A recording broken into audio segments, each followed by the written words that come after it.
Congratulations on your new record. There's been quite a lot of good reviews out there as well. What's the fans' reaction to being like? It's been amazing actually.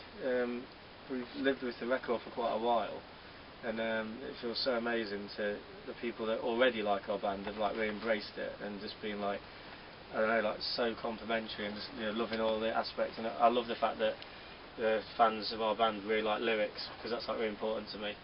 And yeah, and combined with like, I don't think we ever thought we'd be like well received by critics. I don't know why we thought that, but we just never thought it would. And like, you know, it's just been like unanimous, amazing reviews everywhere, and like it's just like pretty crazy actually. I know your album's called I'm a UFO in This City. Have you guys had any strange UFO encounters or?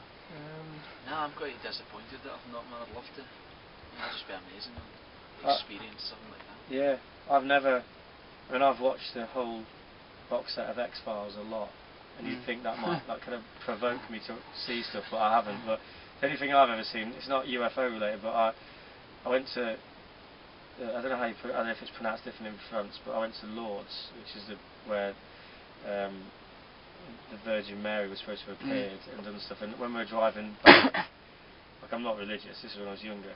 When I was driving back, I was asleep, and I remember opening my eyes and seeing across the motorway, or whatever you call it in France, like the classic image of the Mother of God, Mary, like, you know, like the blue veil with the white bit, just sort of walking around.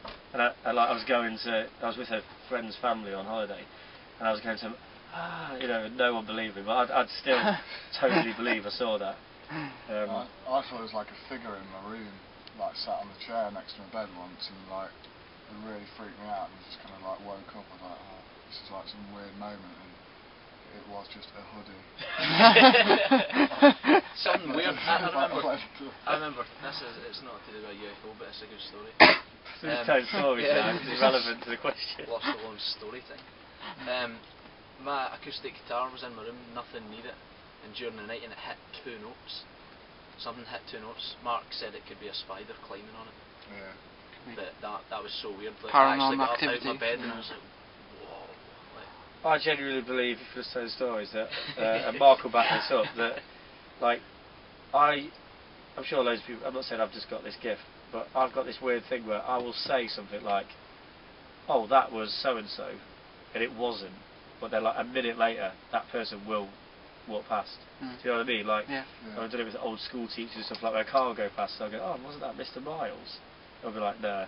And then like 5 cars later, that guy who we've not seen in years will go past. That's bizarre. Don't know what I'm channeling there, but it's pretty scary.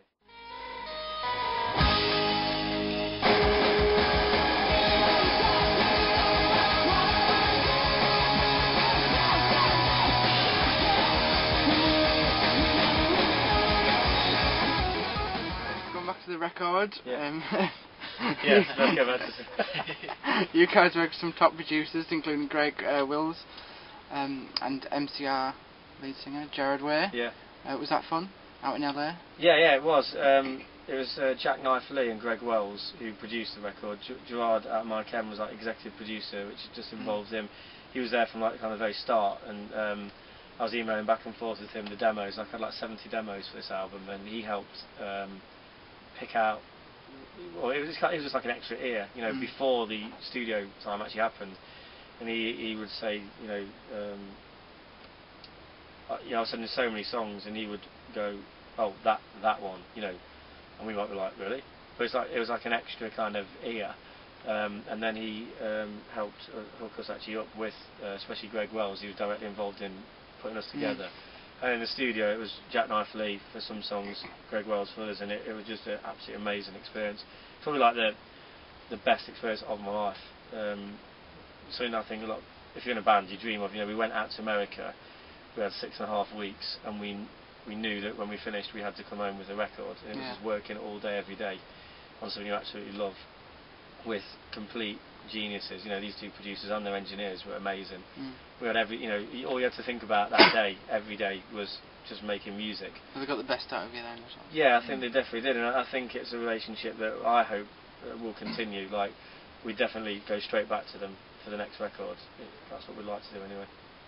You didn't go up to rockstar antics in City of Angels? It's kind of the opposite. Yeah. Me and Mark tried to go for one night out, like at the weekend. We had the weekends off, even though Steve would still be sitting in his room like working and stuff. Me and Mark thought, let's go into Hollywood and Sunset Strip, like have some beers.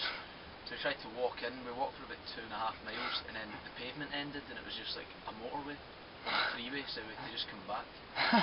Great So night. that was as close to Huge night. to answer your question, no. Now, speaking about obviously executive producer Jared Way, there is that good friendship you've got going there? Is it maybe something you're going to like work together in the future then? I doubt we'll work together in this role again. Only because and he'll say it as well. It was in the same way as like executive producer on a film. Part of the role of that person is to make it happen, and part of the main thing that he actually did for us, which we'll always be grateful for, he actually made it happen.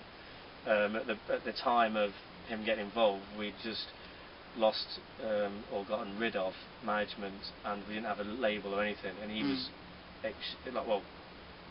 totally basically just walked into Warner Brothers and went, this is the band, you know, and he enabled the whole thing. We don't obviously need that now, but he's definitely someone that I'd always see as a friend, and you know, and in fact all the guys at MCR, because obviously now we toured with them, they're just a great band and great guys. So,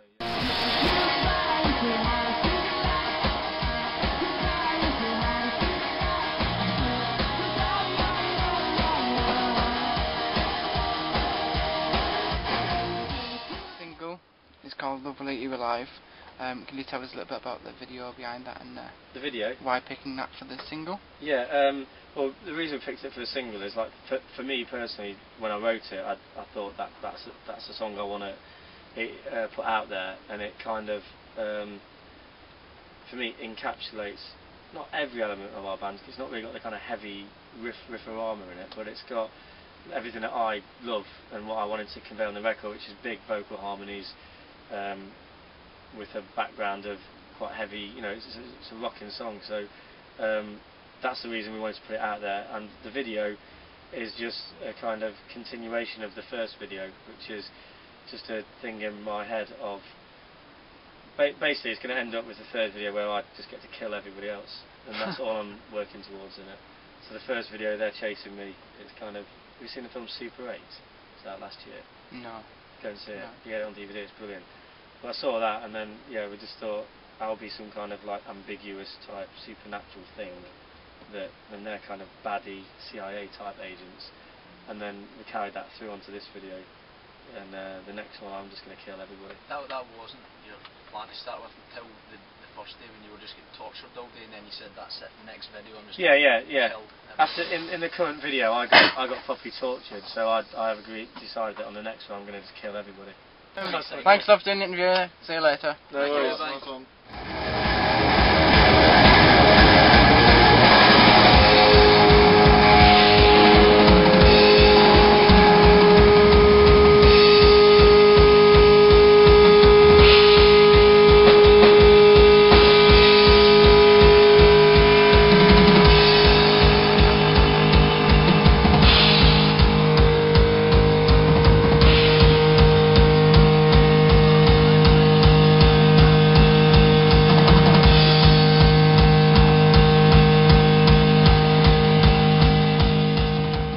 I don't recycle socks. Like literally after every show, I just leave the socks as a kind of gift to the venue.